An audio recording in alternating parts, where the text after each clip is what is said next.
De retour à Entre nous, exclusivement sur les ondes de TV Radieuse, notre dernier segment avec notre dernier artisan, M. Mario Lorrain de l'Arbre à votre table, qui est également ici. Puis on regardait vos produits, puis c'est tellement particulier, c'est tellement beau.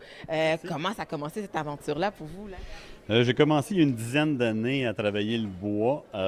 Puis ensuite, je m'y suis spécialisé. Il y avait une grosse demande en planches à découper, planches de présentation, fromage pour les produits de la table. Donc, ça fait, je vous dirais, 3 ans que je me spécialise dans la planche à découper. 3 ans qu'on fait à temps plein, comme on dit à temps plein, temps partiel. Mais là, je pense que ça va prendre de plus en plus de place, là. Oui, exactement. Ça a commencé à temps partiel. J'ai commencé à en vendre au bureau. Puis ensuite de ça, bien là, on me dit, ben, tu devrais commencer à exposer. Est-ce qu'il y a un site web? Est-ce qu'il y a une page Facebook? Puis là, ça a commencé. Puis là, on est rendu à semi-partiel, presque à la retraite pour me consacrer à temps plein. C'est ça, on est rendu vraiment à la phase marketing. Puis là, bon, on parle de ça, des produits de la table. Quelle est la particularité, là? Je suis tellement excitée de voir, de comprendre comment vous travaillez ça, là, finalement. Exactement. On parle, comme ici, on parle d'une planche à découper traditionnelle d'un bois couché. Celle-là ici, oui. Comparativement à celle-là qui est un bois debout. La différence entre les deux, c'est que le bois debout, les chefs qu'on voit à la télé, c'est surtout le bois debout qu'ils vont utiliser. C'est ça. À cause qu'eux ont des couteaux de 1500, 2000 $. Donc, ils n'affûtent jamais ça. Donc, ici, on va rentrer dans la fibre de bois. C'est comme si on regarderait le tronc de l'arbre du dessus. Oui. Donc, on va rentrer dans la fibre de bois comparativement à celle qu'on va couper la fibre, parce que celle-ci est couchée. Donc, c'est la seule particularité. Nous, nos couteaux qu'on a traditionnels à la maison, 50, 75, 100 $. C'est ça, c'est pas tout le monde qui a des couteaux à 1500 Non, $. Hein? comme moi d'ailleurs.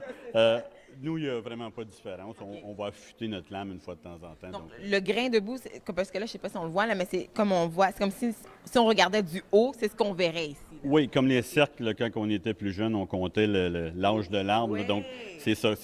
Nous, ce qu'on fait, c'est qu'on va couper nos lamelles, puis on va tourner le bois contraire. Donc, on va l'apporter sur le dessus. OK. Donc, c'est pour ça qu'on voit que l'arbre est... On peut voir le dessus de l'arbre, là. Ça fait une très belle finition ici, comme ça, là aussi. Oui, Puis, exactement. Avec les cernes qu'on a, on peut agencer puis faire des genres de dessins là, qui est assez beau, là. donc, tu coupes ça, puis après ça, pour avoir ce fini-là. Est-ce qu'il y a une autre technique aussi, j'imagine, là? Oui, beaucoup de sablage. La partie la moins intéressante dans ce côté. Mais c'est ça, on part avec un papier sablé 100. Ensuite, on fait du 150. Donc, il y a 3 sablages. Je finis avec un 220 pour que ce soit vraiment douce, excepté pour les planches debout. Les planches debout, si je continuerais avec un 220, j'aurais comme un effet miroir. Donc, les traces de doigts paraîtraient partout. Donc, on ne veut pas ça. Donc, on arrête au 150. Puis, elle est très, très belle comme C'est ça. une espèce de fini ici. Et c'est un bois qui se conserve. Oui, des une années. fois par mois, les gens, ce qu'ils me disent lorsqu'ils voient les planches, ils disent c'est trop beau, on ne peut pas couper là-dessus, je vais faire des marques. Mais ça sert à ça. Si on veut l'entretenir, avec un papier sablé, un 150, 3-4 minutes, on va frotter notre pierre, notre planche, puis elle va revenir belle comme quand elle est là, comme c'est là. C'est vraiment pas beaucoup d'entretien concernant ça. Mais l'huile minérale, qui est très important, une fois par mois, on va mettre l'huile minérale et non pas confondre avec une huile végétale. Parce que qu'est-ce qu'on a à la maison? C'est une huile végétale, on va mettre ça là-dessus. Mais ça va rentrer dans le bois puis ça va faire pourrir le bois. Donc, parce que elle n'est pas volatile. Tandis que l'huile minérale est volatile, donc elle va s'enlever, elle ne restera pas dans le bois, mais c'est pour ça qu'il faut en rajouter une fois par mois. OK, pour conserver notre bois. Mais je comprends que les gens ne veulent pas l'utiliser ça, ils veulent le garder comme outil de décoration ou de collection, mais c'est fait pour l'utiliser, là. Exactement.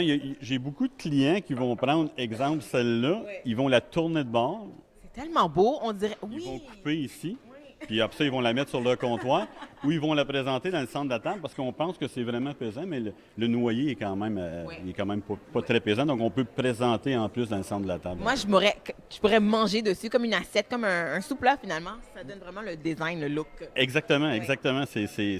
Ils peuvent servir à bien des choses. Même une assiette, on voit souvent ça, les gens mangent directement. Et comment tu fais justement pour avoir ces différentes couleurs, ces différents designs, si on veut? Ça, il y a 4 coupes, donc je coupe 4 fois. Je rentre des lamelles. La colle que j'utilise, c'est la Tide Bond Tree. C'est la seule colle qui est utilisée pour les planches à découper parce qu'elle est non toxique. imperméable, puis extrêmement résistante. Donc, j'ai un temps de serrage de 30 minutes. Je ne peux pas serrer plus que ça parce que ça est trop strong, est trop dure la colle. Donc, j'utilise la Tide Bond. Il y a la Tide Bond Trick 2 qu'on peut utiliser, mais la 3 est un grade un petit peu plus haut, donc j'aime mieux aller avec. Puis c'est foolproof en plus. Donc, foolproof en français. Je sais pas, mais je pense que les gens comprennent. On est assuré. Et tu utilises bien sûr du bois canadien. Oui, canadien, sauf le noyer, qui est un produit des États-Unis. C'est le noyer noir. Mais l'autre, je travaille avec le cerisier, l'érable blanc, l'érable à sucre, et l'érable piqué qu'on peut voir ici. Ça, les gens me demandent tout le temps, c'est quoi ces petits picots-là? Il n'y a pas vraiment de statistiques là-dessus. On dit qu'il y a 2 de la production de l'érable est faite en érable piqué. Donc, c'est un bois très rare. Les statistiques le disent, c'est-tu 2 3 4 c'est encore à voir, mais on dit que c'est une bactérie qui est dans le bois, qui est non toxique, là, mais c'est ça qui cause les picotements. Là. C'est vraiment beau. Là. On utilise ça pour faire des meubles, surtout. Moi, je les mets dans mes planches à fromage. 30 $. Les gens peuvent partir avec ça, avec quelque chose de rare à la maison, un bois rare. Donc, c'est quand même particulier. Et tu disais quand même, ça c'est du noyer des États-Unis, mais tu disais le nôtre est différent. Hein? Oui, le nôtre est. On a un noyer ici qui est soft, qui est trop doux trop mou pour faire des planches à découper. Donc, il est exporté des États-Unis, puis il est exporté ici au Canada, puis je le prends ici au Canada. OK. Donc, le nom de ta compagnie le dit, de l'arbre à votre table, on retrouve des planches à fromage, planches à découper.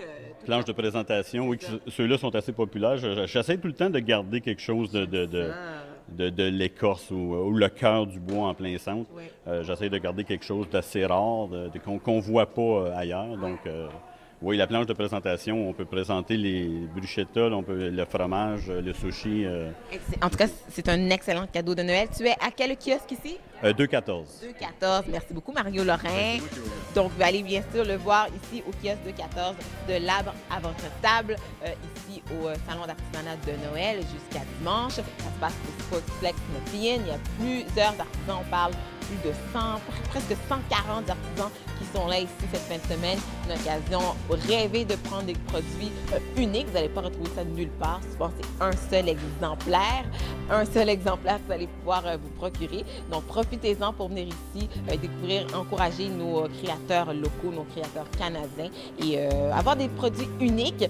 Et venez, comme j'ai dit, jusqu'à dimanche. D'ici là, passez une excellente fin de semaine. Lundi, la semaine prochaine, vous serez en compagnie de Peggy Civil toute la semaine. À bientôt tout le monde!